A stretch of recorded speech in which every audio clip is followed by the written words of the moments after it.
ইতিমধ্যে ভেঙে গেছে, ছিঙি গেছে, কি কব? আসলে আপনারা সবাই জানে যে আমার পূর্বাঞ্চলের একটা মেইন রোড, আমার এইচএম রোডের কানেক্টিভিটি পূর্বাঞ্চলের একটা মেইন রোড, এইটো প্রায় কমসে কম লাষ্ট 40-50 ইয়াৰ্সৰ এটা ৰোড।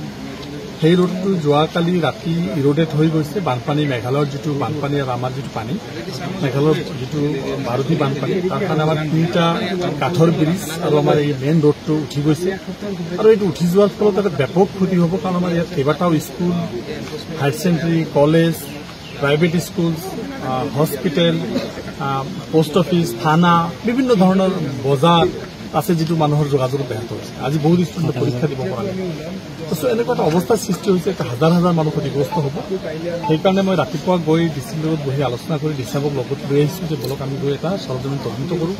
PWD ডিপাৰ্টমেণ্টত মাতা হৈছে, বিৰোধ ডিপাৰ্টমেণ্টৰ মানুহ আহিছে, আৰু আমাৰ চাৰ্কেল অফিচাৰ আহিছে, মণ্ডল আহিছে, আৰু কেইটামান ঘৰ ক্ষতিগ্ৰস্ত হৈছে, এইবিলাকক কেনেকৈ ক্ষতিপূৰণ দিব পাৰোঁ তাৰ কাৰণে চিন্তা চৰ্চা চলি আছে।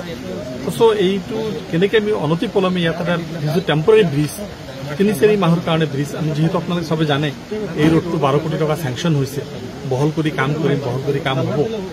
এই ৰোড মই ধৰিছোঁ, পূৰ্বাঞ্চল এখন ৰোড বহল কৰাৰ কাম ধৰিছোঁ।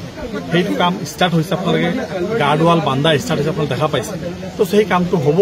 আৰু যিহেতু বাৰিষাৰ সময় 2 মাহ 3 মাহ আমাৰ ব্ৰিজত যাব লাগিব, তাৰ পিছত আমি আকৌ ফুল ফ্লেজত ভালকৈ প্ৰটেকশ্যন দি, দুফালে প্ৰটেকশ্যন দি, পাথৰৰ প্ৰটেকশ্যন দি ৰাস্তা বনাই দিম। Thank U.